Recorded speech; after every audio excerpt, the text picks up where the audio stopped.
Principale, Madame la députée de Marie-Victorin. Monsieur le Président, quand le gouvernement libéral a décidé de faire le pont de la 25 en PPP, on a non seulement permis à l'entreprise privée concession A25 de charger des frais d'administration qui sont le triple du prix du passage, mais en plus de ça, on les a autorisés à charger des frais de recouvrement de 33 $ plus taxes dès le premier retard de paiement. 33 $, ça représente une pénalité de 435 % sur le prix du péage. Pourtant, la loi de la protection des consommateurs prévoit qu'il est interdit d'imposer une pénalité autre qu'un taux d'intérêt.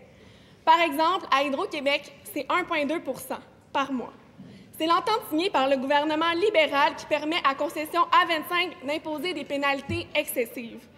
Est-ce que, comme l'Union des consommateurs, la ministre responsable de la protection des consommateurs estime que ces frais de recouvrement sont illégaux?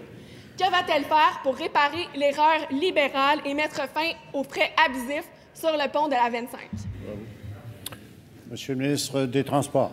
Oui, Monsieur le Président. Donc, on est quand même soucieux de la question qui a été posée concernant l'entente qui a été signée concernant les frais, principalement sur les frais de retard. J'ai eu à intervenir là, à l'émission de la facture pour documenter ce volet-là. Donc, on a des démarches actuellement pour s'assurer que dans toutes les ententes, on respecte donc les lois du Québec, dont la loi sur la protection des consommateurs.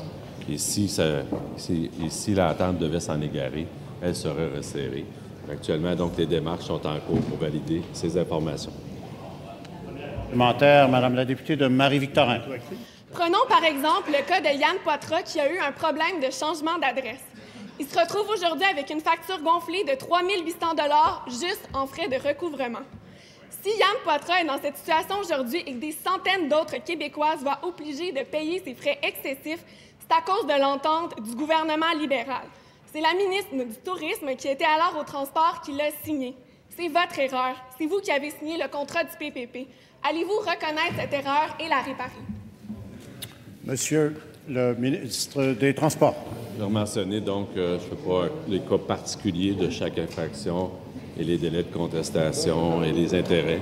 Mais à tout le moins, la partie du respect de la loi sur les consommateurs nous préoccupe, à savoir qu'on a entrepris une démarche pour vérifier donc si le cadre qui a été signé respecte bien les ententes du Québec et les lois du Québec, c'est ce qu'on en comprend.